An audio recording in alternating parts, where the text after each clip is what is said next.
பொதுவாக உலகத்துல மனிதர்களாகிய நமக்கு சோதனைகள்ன்றது இருந்து கொண்டே இருக்கும். அந்த சோதனைகள் எப்பவுமே ஒரு மூமீனுடைய வாழ்க்கையில வரும்போது அதை ஒரு மூமீனாக இருந்து அதை அணுகக்கூடிய ஒரு முறையை இஸ்லாம் நமக்கு கற்றுத்தருகிறது.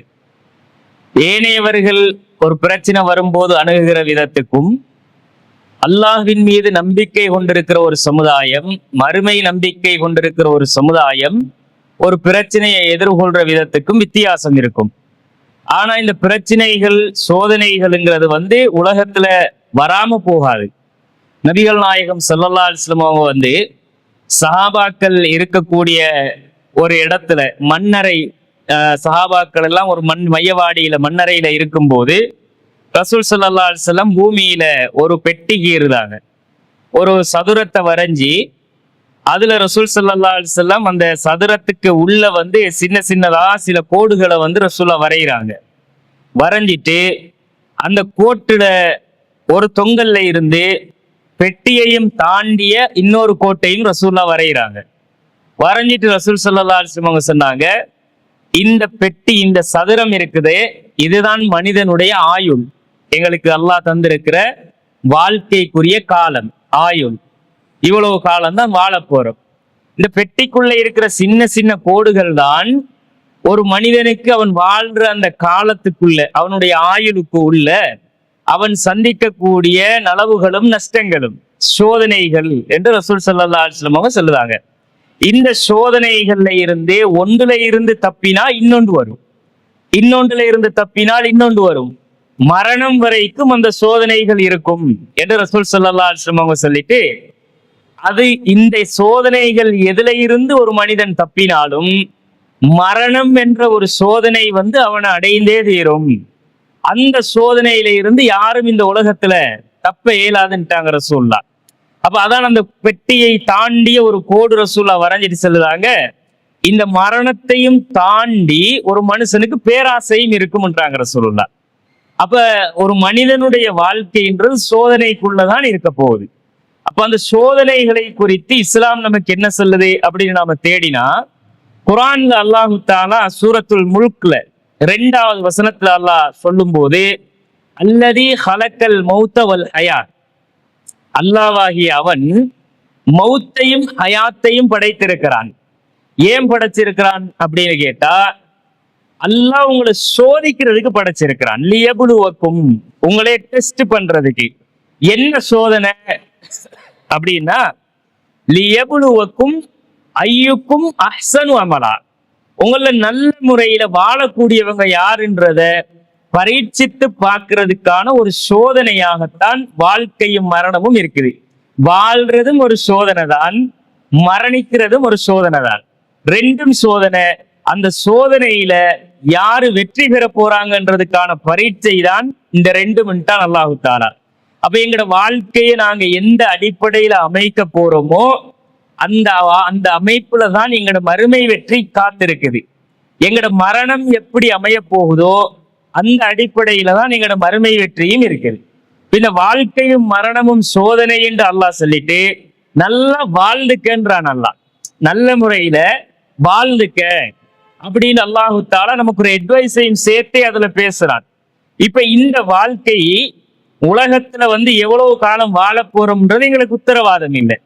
அது 1 வருஷம் வாழலாம், 10 வருஷம் வாழலாம், 50 வருஷம் வாழையிலும்.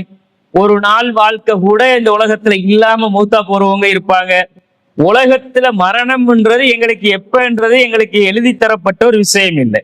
ஆனாலும் மரணம் நிச்சயம் என்றால் அந்த மரணத்துக்கு முந்தின வாழ்க்கைய எப்படி நாங்க அமைச்சு கொள்ளணும், அந்த வாழ்க்கையை எப்படி நாங்க கடந்து போகணும் என்ற வழிகாட்டல்களை உலகத்துல கடைபிடிச்சுக்கிறணும், ஃபாலோ பண்ணிக்கணும்.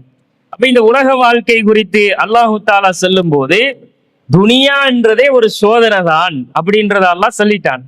அதை இன்னும் அல்லாஹ் சொல்லும் போது, உலகத்துல மனிதன் கவர்ச்சிகளை விரும்புறவன். கவர்ச்சி அப்படிங்கிறத உலகத்துல காசு பணம் இருக்கிறது ஒரு கவர்ச்சி. நல்ல வீடு வாசல்கள், அடுத்த மனுஷனை விட கொஞ்சம் நல்லா இருக்கணும் என்று நினைக்கிறது ஒரு கவர்ச்சி. 4-10 புள்ள குட்டி நமக்கு குடும்பத்துல இருந்தா அது ஒரு கவர்ச்சி. உலகத்துல துனியாவுல என் குடும்பம் பெருசு, எனக்கு புள்ள குட்டிகள் நிறைய இருக்கிறாங்க, எனக்கு சொந்த பந்தம் நிறைய, அப்படிங்கிறது ஒரு கவர்ச்சி. இந்த மாதிரி உலகத்துல இருக்கக்கூடிய எல்லா விஷயங்களும், காசி பணம், ஆடம்பரம், சொத்து சுகம், பிள்ளை குட்டிகள், மனைவி மக்கள், இப்படி இருக்கிற எல்லாமே துனியாவுல ஒரு மனுஷனுக்கு அல்லாஹ் கொடுத்திருக்கிற சோதனை தான். இந்த சோதனைகளை அல்லாஹ் திருமறை குர்ஆன்ல சொல்லும் போது, இன்னா ஜஅல்நாமா அலல் அர்லி ஸீனத்தல்லஹா, இந்த உலகத்துல அல்லாஹ் இந்த பூமிக்கு மேல இருக்கக்கூடிய எல்லா விஷயங்களையும் ஜீனத்தாக, அலங்காரமாக ஆக்கி இருக்கிறான்.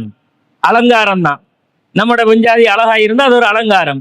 கணவன் நல்ல வசதி வாய்ப்போடு அழகா இருந்தாருண்டா, வாகன வசதியோட இருந்தா அது ஒரு அலங்காரம். நமக்கு புள்ள குட்டிகள் நிறைய இருந்தா ஒரு அலங்காரம். அடுத்த மனுஷனை விட நாம கொஞ்சம் உயர்ச்சியா இருந்தோம்னா அது ஒரு அலங்காரம். கொஞ்சம் காசு பணம், அதிகாரம், பலம், ஆள்பலம் இப்படின்னு இருந்தா அதுவும் ஒரு அலங்காரம்.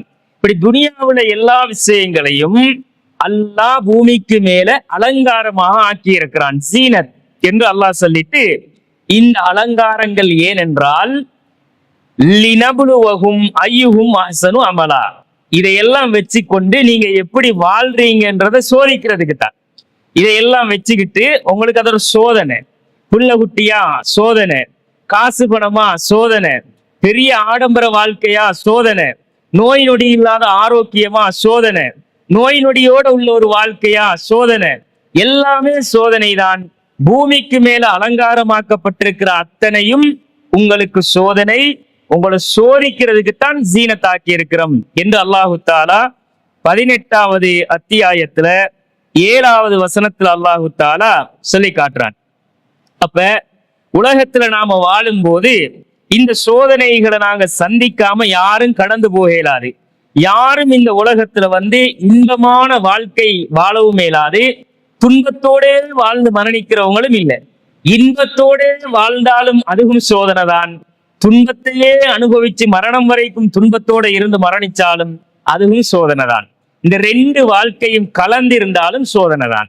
இன்பமும் துன்பமும் கலந்து வாழ்ற வாழ்க்கையா இருந்தாலும் அது சோதனை தான். ஏனென்றால் அல்லாஹ் உலகத்துல ஒரு மனுஷனை எந்த விதத்துல சோதிக்க நாடுறானோ அந்த விதத்துல சோதிப்பான்.